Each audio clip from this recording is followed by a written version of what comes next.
And now may the words of my mouth and the meditations of all our hearts be now and always acceptable in your sight, O Lord, our rock and our Redeemer. Amen.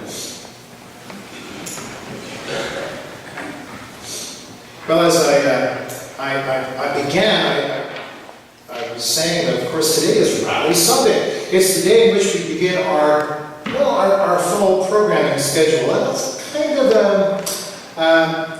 the launch into the program schedule right until June, actually.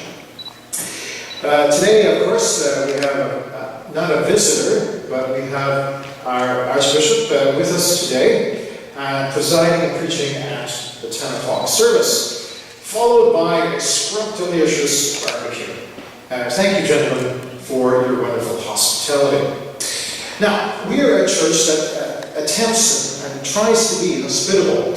We are a church, of course, that is here for a purpose, and that is to bring people to faith, to make disciples for Jesus, so that they and we might affect the world as salt does to dinner and as leaven does to a loaf. But we're also a church that enjoys having fun in the process.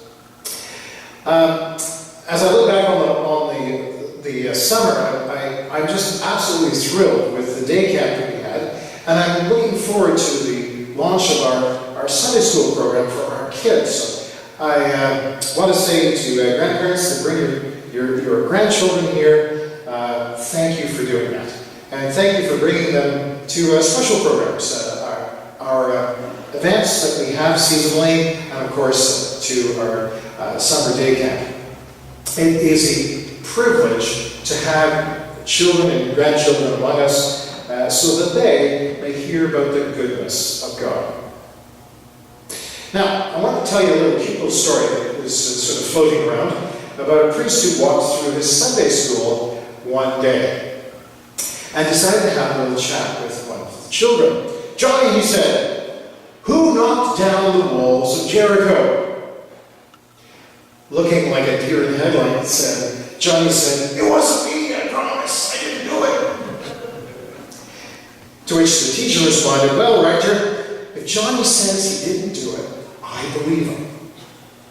And next week, the priest told the advisory board about this little experience, and a voice at the back of the room said, "Well, why don't we just take money out of the property budget and fix the wall?"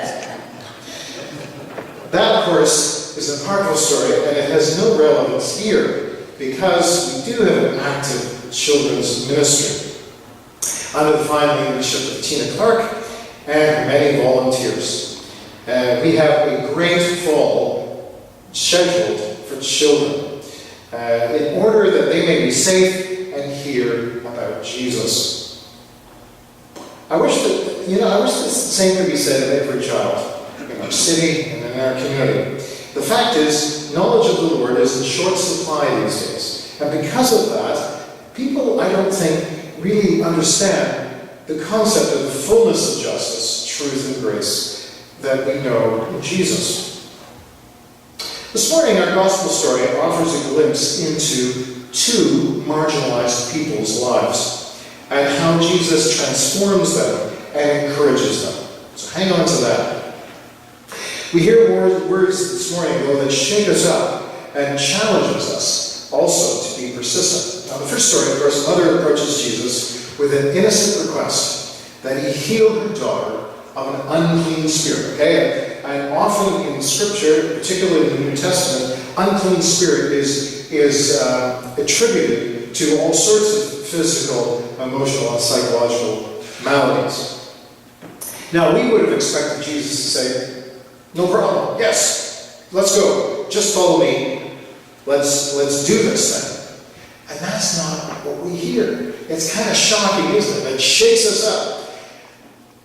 You see, the context here is this woman is a Gentile, and not only a Gentile, she's a Syrophoenician, a non-Jew who had come from what is now present-day Lebanon. And Israel and Syrophoenicia had been at odds for centuries. And they were loggerheads. And because of this, some popular discourse had arisen among the Jews about the Syrophoenicians. One popularly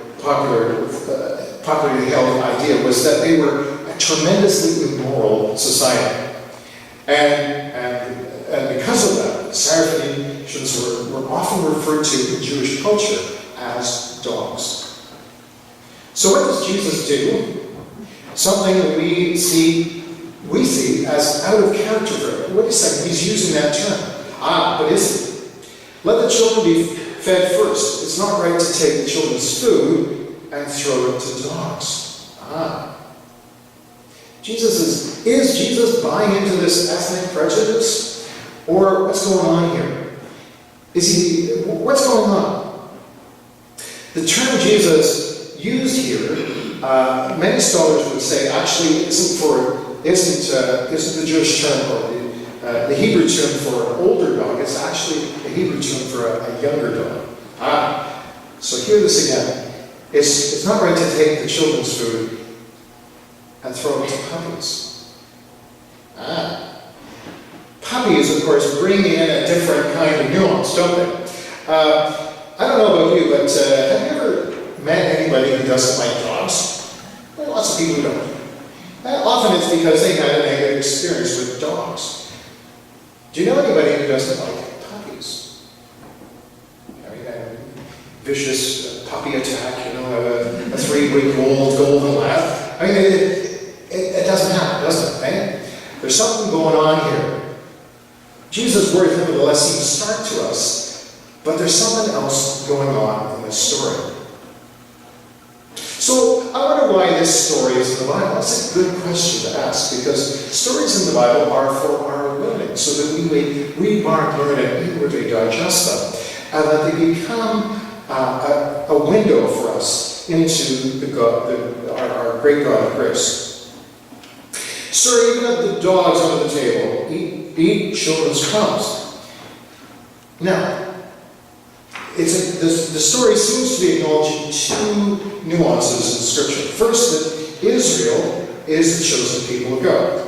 Now, we hear that word chosen or elect, and we think, that's a place of privilege, isn't it? That's a place of comfort. That's a place of security. Guess again. Election, or being chosen by God in the Bible, is always a risky place. Election, or being chosen by God, means actually being called to a life of service.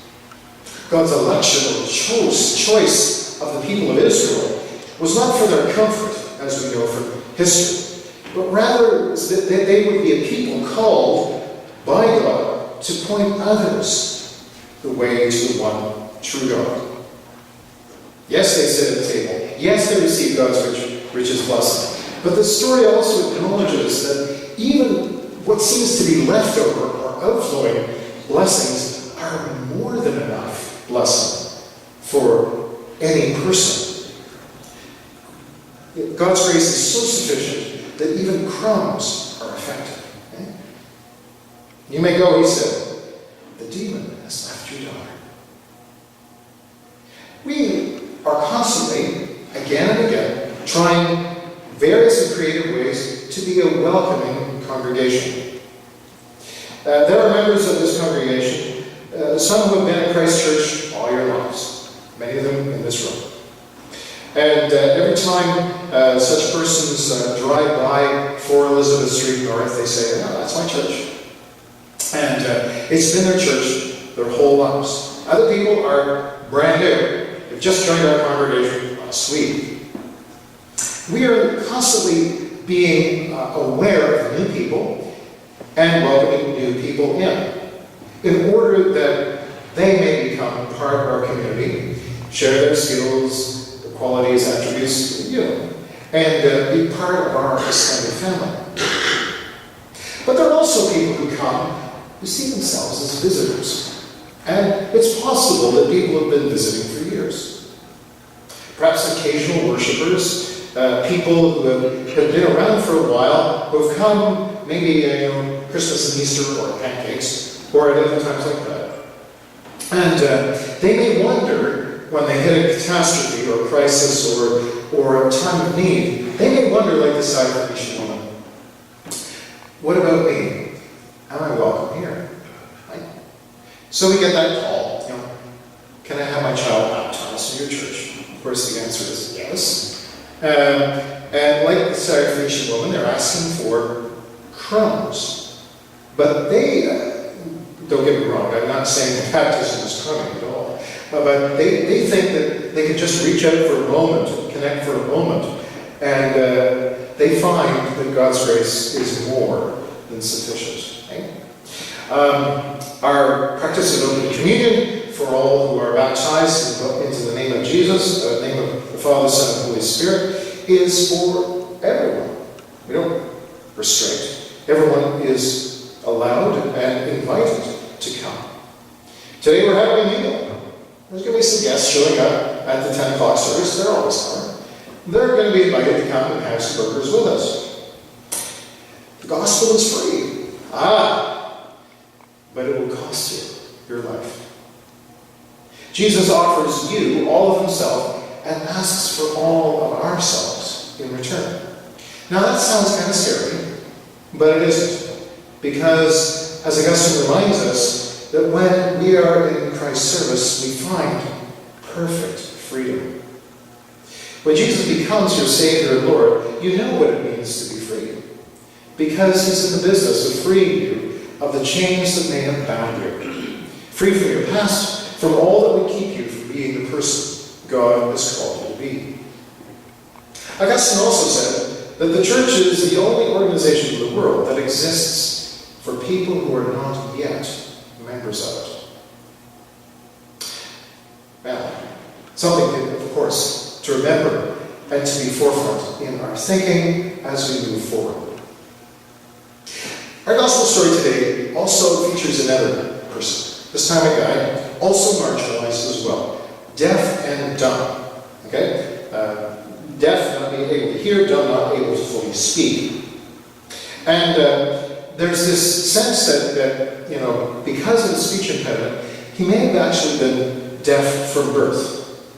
But this man has friends who brought him before Jesus for healing. Again, Jesus does something pretty strange that we don't expect. He places fingers in the man's ears and puts some spittle on his finger, touches the man's tongue. Seems really odd, doesn't it? We thought that Jesus would just kind of, speak the word. But after doing all this, he speaks the word. And immediately the man is able to speak and to hear. It's almost as if Jesus knew that there was stuff locked up inside this guy that needed to find a way out. And that there were things being kept out that needed to find their way in. I suggest to you that that's also a metaphor for how God expects the church to be. Be open to strangers, those who are not yet members of it. Those who are curious, wondering about following Jesus, and allow ourselves to go beyond our personal comfort zone. That sometimes may be challenging. Most of all, I think we need to be people who are willing to hear and to speak God's wonderful word of welcome. We actually are a welcome, friendly, and active congregation. I don't think that's an adverse claim. We should always, though, be careful to do that effectively and applicably, applying ourselves to the task. The wonderful surprise of the gospel is that we always get more than we can ever ask for or imagine. The woman whose daughter was sick was simply asking for crumbs, but she received the bread of life. The deaf guy simply wanted to hear, but he also discovered his own voice. How will God surprise you and me this year? Well, let's listen and let's follow. Because God is always the God of surprises. What will we hear from God? Well, that which is consistent, of course, in the loving purposes of God, but that which also may be surprising. Because that's the good thing about God. God is in control. My friends, God has a future for us. And when we commit our lives individually and collectively to Him, and when we're open to Him, His plan, His purposes, His mission, we discover something wonderful. We can let go and let God. We discover the marvelous freedom of being children of God. And we get used by God to cooperate with Him in His mission in our time and place. Let's pray. Dear Lord, we thank you for this new program here. And we thank you, Lord, that you are in the business of restoration of those who have felt marginalized and on the edges. We thank you that you are the God that enables us to hear, to speak, and enables us to be agents of your healing grace. Help us always to follow you where you lead, for we ask this in Jesus' name.